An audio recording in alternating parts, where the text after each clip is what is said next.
Hello guys, welcome back to Watch Addiction Watch Reviews. Today I have a really interesting watch from Atowak. They're a brand which I have reviewed in the past, and they make some really interesting, unique watches. And as you can tell by looking at the video right now, this is a very unique wandering hours complication, and it's crafted of a full grade 5 titanium case. Very interesting watch. Seems a bit complicated, but it's actually very easy to read. Pricing straight out of the box is going to be 3,000 US dollars, so keep that in mind. Although it is a very, very high quality watch, and it's very custom, it's definitely its own thing, even though it does have some DNA of our work in there, as you can see here by this crown at the top, which is signed with the Atowak logo. It comes with two different bands as well. I found it a bit more comfortable actually on the genuine leather band compared to the rubber and kind of nylon band, which I will show you. Anyway, let's see what's on my wrist and we'll dig a little deeper. On my wrist today is the Black Bay 58 by Tudor. Just a great little watch, very accurate, keeping great time still. I'm sure many of you guys actually own this watch. I know it's a very, very popular model. Now, the box it comes in is actually pretty cool. It has this little flip up here, and you get a little tool here as well to actually adjust the band. If you want to take off the leather band and put on the rubber band, this is the tool you're going to need. There's a little pin that goes through the side of the case, and that holds the actual band onto the case of the watch. And then, yeah, it opens up like this. I think we've seen this box before, but it's a pretty cool box. Now, getting some basic specifications out of the way on this model, the Cosmofleet, there are 3 different variations of this watch. I will drop a link down to them in the description below, so feel free to check them out after the video if you like what you see. The watch itself is really not that big. It's 40 millimeters across in terms of actual diameter. Top to bottom, I measured 45. In terms of case thickness, I got 14 millimeters. If you include that sapphire, about 14.5. But it definitely wears really nice on the wrist and definitely conforms nicely, especially on this band. That's my pick. I like it on the leather band. Now, this is not a watch stake in the water, so we'll get that straight out of the way. It's pull and push crown over here with some nice knurling, very easy to grip. Kind of recessed into the case a bit there with that crazy curved custom cut sapphire crystal, which is very legible, as you can see. Although it is a little hard to see at night outside. Obviously, it's not meant for, it's not a field watch, let's just say. It's, an interesting wandering hours complication that they created on a custom module based on a Miyota 9029, and they kind of custom modded it for these 3, getting a little closer, you can see the 3 little cubes here that rotate around, and then you can tell your time on the track down here. Now, if you see, there is a little Atowak logo actually laser inscribed above the 30. And then we do get an Atowak logo over here at 12, which I'll show you in a second. But yeah, the watch itself, they call it the Vectoral Orbit Winding Hours. It's basically a wandering hours complication.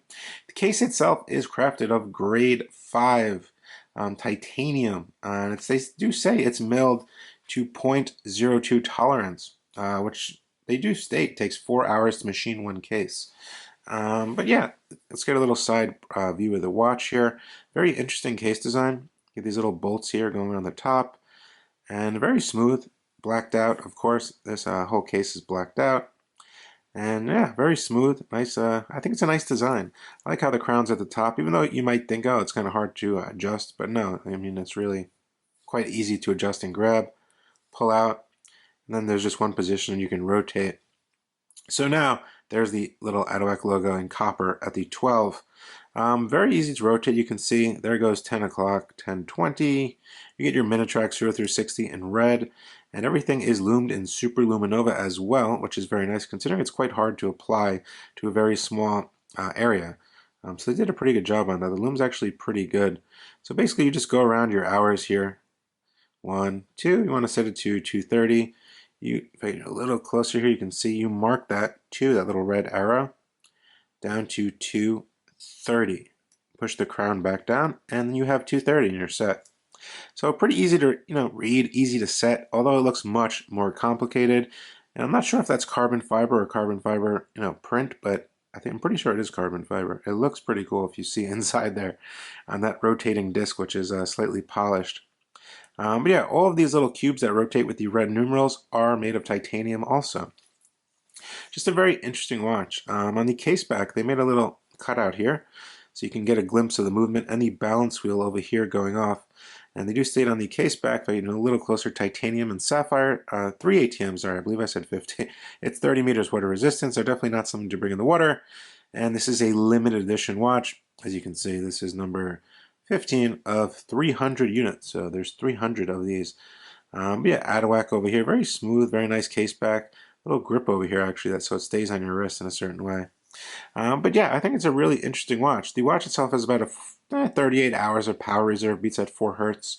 There's no date complication, obviously. They did add a custom rotor, as you can see as well. That 8K for Atowak on the actual rotor. This is the band, the leather band. It's super flexible. Look at this. I think it's much nicer, I mean, in terms of comfort than the actual rubber one. You get a custom Atowak buckle as well. Little roller over here, one keeper. And yeah, I'm going to throw this on my wrist and show you what it looks like. There's the watch fitted on my 6.5-inch wrist. And it fits very nicely on this nice genuine leather band, which is in a brownish color.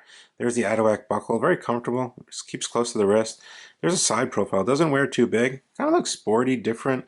Definitely a conversation piece. Something someone's gonna be like, what is that on your wrist? It looks the price. It looks like a $3,000 watch. And it feels like a $3,000 watch. But that's up to you. Obviously, if you want to pay that money for something of this nature with this, mechanical, these mechanics, I should say. But yeah, it's a very comfortable watch. It looks nice, kind of looks very futuristic. I like how that looks. It's very comfortable. There's another band I'll show you also, which is the nylon and rubber band. It comes with 2 different bands. And as you can see, this little thing here, there's a tool that you hold onto that, then you unscrew the other side, a pin comes out, band comes right off, you put the new band on. Very simple, very easy, had no issues with that. But yeah, let's get right into a loom shot. Now, all loomed up, and there you can see the arrows pointing down for the hours, and then the actual minute track is loomed also. Yeah, I would say it's decent enough to read the time. Obviously, they're very small spaces that the loom's applied to, but evenly applied. Definitely readable. Now this is the other band you will get in the package with this Atowak Cosmofleet, and it's kind of like a nylon feeling on the front with red stitching and a blacked out Atowak buckle. Then you get rubber on the back with some nice grip on there. Really nice band. I just found on my wrist, I have like a hump on my wrist right here, and the leather goes around that much easier than this. Although this is flexible, as you can see. I just found better comfort with the leather band, so I definitely, wore it and tested it on the leather band. But yeah, definitely a very nice band, I would say. Very high end, and definitely for the price, I think it's worth it. And if I did mention, the band kind of starts at 26 over here, then comes all the way down to 20 millimeters at the bottom, if you wanted that. But yeah, getting everything out of the way, I think it's a really cool watch. I really like it. There's a little reflection on the sapphire crystal, as you can see, that light ahead of me, which is actually above me. But it's not bad. I really like the actual design of the case, the custom cut sapphire crystal. I like the wandering hours complication. I always have. And if you want something different, not for, hundreds of thousands of dollars, and you want something at a more, I wouldn't say affordable, considering this kind of entry-level luxury at $3,000. But Atowak also produces other watches that cost, $500, $600 as well, with very cool complications. I would say this is one of their highest end models in terms of price point and case cut, finish, and design. But definitely a thing of its own. It's definitely good to see brands doing stuff like this at such a high quality. It's quite amazing what they can do. And Atowak definitely pushes the boundaries of a lot of the other micro brands, or smaller brands, I should say. I think it's a great watch. Let me know what you guys think down in the comment section below. As usual, this is the Atowak Cosmofleet, their newest release. You can check it out on their website. And I definitely like the video. Share it with your friends and let me know what you think. And I'll see you on the next one. Bye.